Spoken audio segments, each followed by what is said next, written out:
বোনেরা বিশ্লেষণ বেশি লম্বা সময় পাবো না, শুধু একটু বুঝে নিন।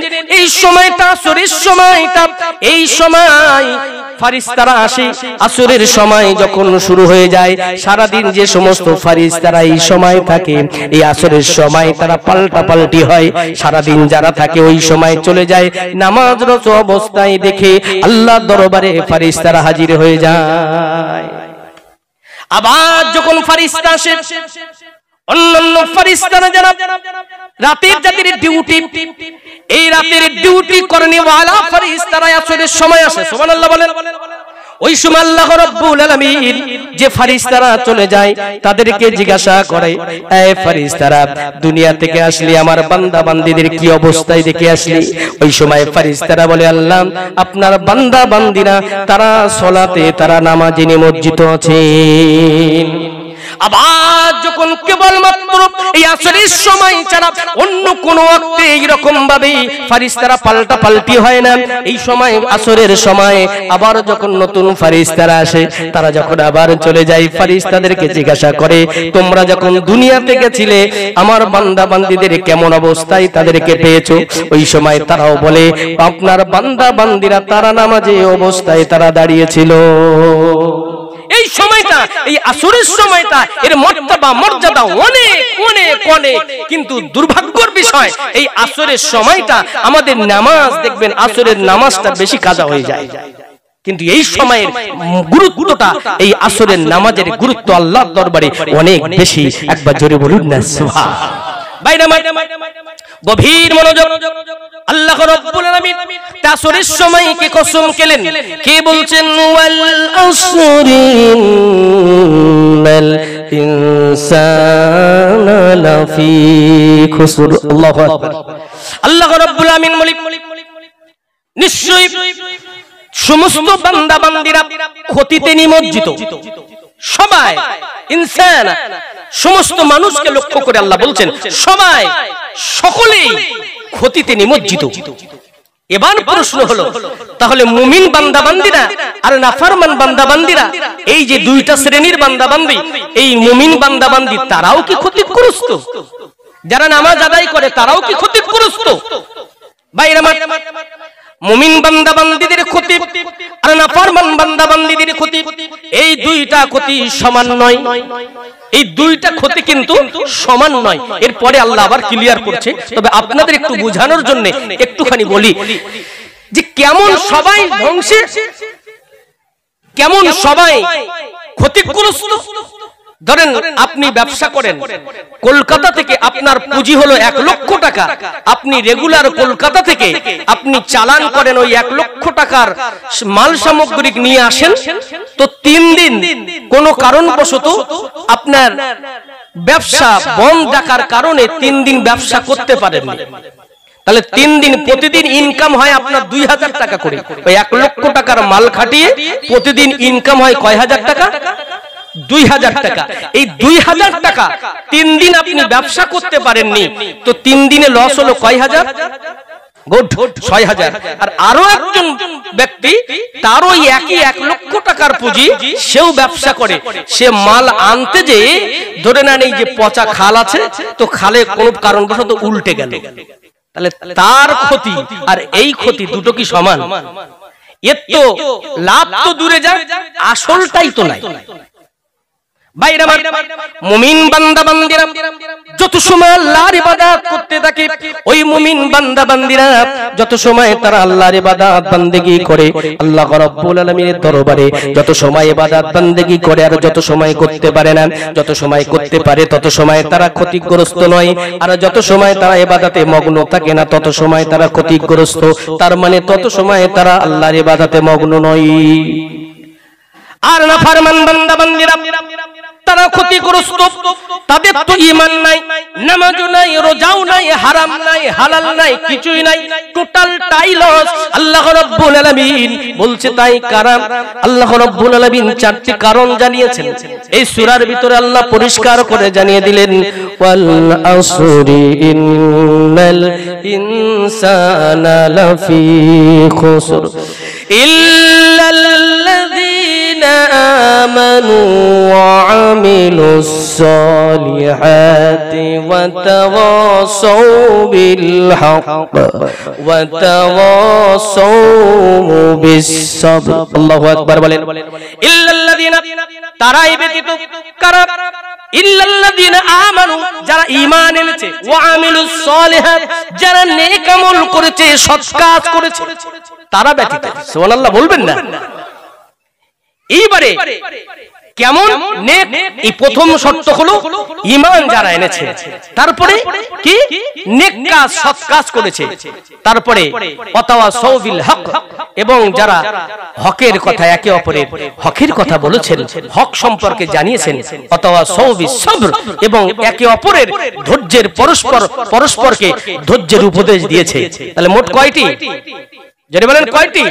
এই চারটি কাজ যদি আপনি মেনে নিতে পারেন, তবে আপনি ওই ক্ষতিগ্রস্ত নয় যার পুরোটাই লস। একবার জোরে বলুন না সুবহানাল্লাহ।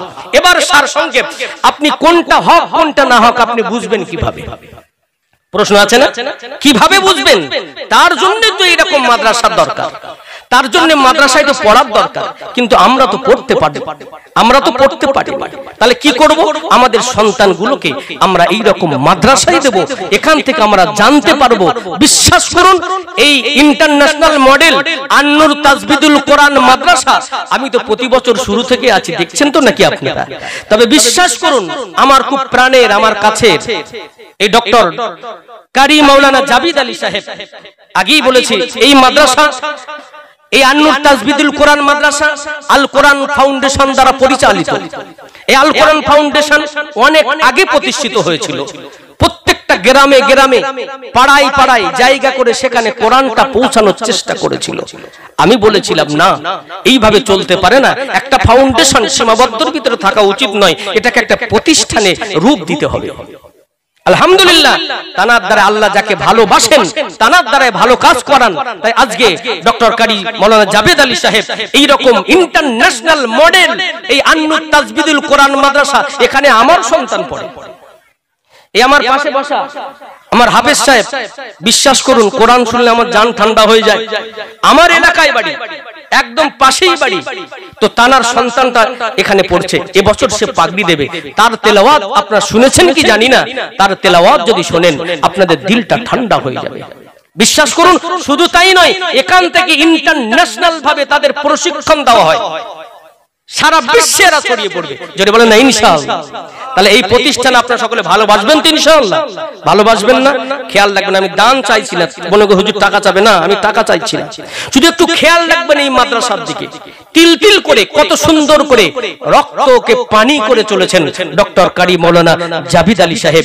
এই প্রতিষ্ঠানটার জন্য আল্লাহর দরবারে দোয়া চাই, আল্লাহ রাব্বুল আলামিন আজকের এই প্রতিষ্ঠানটা আপনি কবুল করেন। জোরে বলেন আমিন, আরো জোরে বলেন আল্লাহুম্মা আমিন। তবে সার সংক্ষেপ একটুখানি বুঝে নিন, এই কথাটি একটু জেনে নিন যে তাফসীর করতে করতে আমি এই পর্যন্ত অল্প সময় তাফসীর তো হয় না, এই সূরা আসরের তাফসীর যদি করি সারা রাত পার হবে, বিশ্বাস করেন শেষ হবে না। এই ঈমানওয়ালা কারা এটা যদি বলি এই রকম এক মাস চলে যাবে। বিশ্বাস করুন, নেক কাজ কি এটাকে যদি আমি ব্যাখ্যা করি তাহলে এর তো এরকম মাস কি মাস চলে যাবে, তাফসীর শেষ করা যাবে না। তবে এইটুকু শুধু খেয়াল রাখুন, তবে ক্ষতিতে নিমজ্জিত যারা তাদের মৃত্যু, এক কথা ঈমানওয়ালা আর আপনার নাফরমান বান্দাবান্দি, এই দুইটা বান্দাবান্দির কি এই নিয়ম পদ্ধতি, তার জন্ম থেকে মৃত্যু পর্যন্ত দুটো কি সব এক? তার মৃত্যু কি এক? ঈমানওয়ালাদের মৃত্যু কেমন? যারা এই চারটি কথা যারা মেনে নিয়েছে তাদের মৃত্যুটা কেমন, আর যারা নাফরমান বান্দাবান্দি একটুখানি বুঝুন, তাহলে আপনাদের আরো বুঝে আসবে কেমন ক্ষতিতে নিমজ্জিত হয়েছে তারা। বাইরে বিশ্বনবী মুহাম্মদুর রাসূলুল্লাহ সাল্লাল্লাহু আলাইহি ওয়াসাল্লাম তিনি বসে আছেন, মনটা বড্ড মরা, মনটা খারাপ করে বসে আছেন। সাহাবায়ে কেরামরা বলছেন, ইয়া রাসূলুল্লাহ, ইয়া হাবিবাল্লাহ, হুজুর আপনার মনটা মরা কেন? ওই সময় নবী আমার বলেন, ইয়া মা সাহাবায়ে কেরামেরা, ও এ আমার সাহাবীরা, এই যে নতুন কবর খনন করা হয়, এই কবরটার দিকে তাকায়া নবীজি ইশারা করে বললেন, এ আমার সাহাবাই কেরামেরা, সাহাবীরা, এই কবরের কি ভয় পাও? কবরের সামনে রেখে নবীজি মনটা খারাপ করে রইলেন। ভাইরা আমার, মৃত্যু, কবর আর হাসর, কিয়ামত, জাহান্নাম, নবীজি যখন সাহাবায়ে কেরামদের বলতেন, সাহাবায়ে কেরামেরা সঙ্গে সঙ্গে তাদের চোখ বেয়ে পানিগুলো গড়িয়ে দাড়ি মোবারক গুলো তাদের ভিজে যেত, জমিনটা ভিজে যেত, এত কান্না করতেন। ভাইরা আমার, কেমন ক্ষতি তিনি মসজিদও দেখেন। মৃত্যুর সময় যখন হয়ে যায়, মুমিন বান্দা বান্দীদের মৃত্যু আর নাফরমান বান্দা বান্দীদের মৃত্যু, এই মুমিন বান্দা বান্দীরা জানি সময় পাবো কি জানি না, তবে একটুখানি শুনুন। প্রথমে কাদের শুনতে চান, মুমিন বান্দা বান্দীদের না যারা ক্ষতিগ্রস্ত নাফরমান বান্দা বান্দী, কাদের শুনতে চান বলুন? গুড, মুমিন। ভাইরা আমার, মুমিন বান্দা বান্দীরা তাদের যখন মৃত্যুর সময় চলে আসে, শুনলে অবাক হয়ে যাবেন। মৃত্যুর সময় যখন চলে আসে, হযরতে আজরাইল আলাইহিস সালাতু সালাম চলে আসে। কারণ মৃত্যুর এই যে জানটা কবজ করে, সেই ফেরেশতার নাম কি বলেন? হযরতে আজরাইল আলাইহিস সালাতু সালাম হাজির হয়ে যায়। শুধু একা আসে না, সঙ্গে আল্লাহর রহমতের ফেরেশতারা এসে হাজির হয়ে যায়। জান্নাত থেকে চলে আসে জান্নাতি ফেরেশতারা, রহমতের ফেরেশতারা চলে আসে।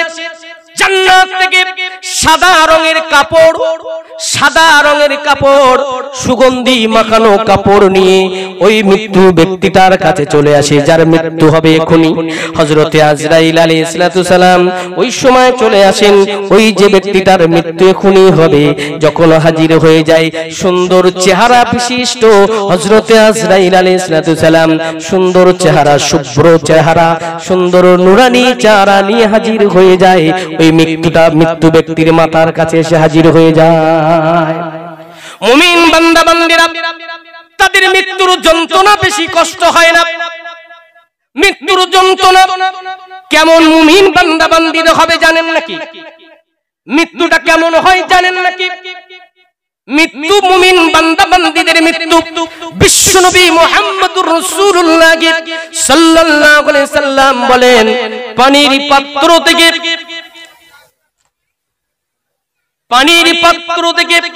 শেষ ফোঁটা যেমন, এই দেখেন পানির পাত্র থেকে শেষ ফোঁটাটা যেমন আস্তে করে সব ভাবে দেখেন, যেমন ভাবে আস্তে করে এই পানির ফোঁটাটা পাত্র থেকে যেমন নির্গত হয়, যেমন বাহির হয়, একটা ফোঁটা যেমন জমিনে পড়ে আস্তে করে পড়ে, কেন প্রথম পানিগুলো স্পিরিটে পড়ে, আর পাত্রের শেষ ফোঁটা পানিটা কত সব ভাবে পড়ে।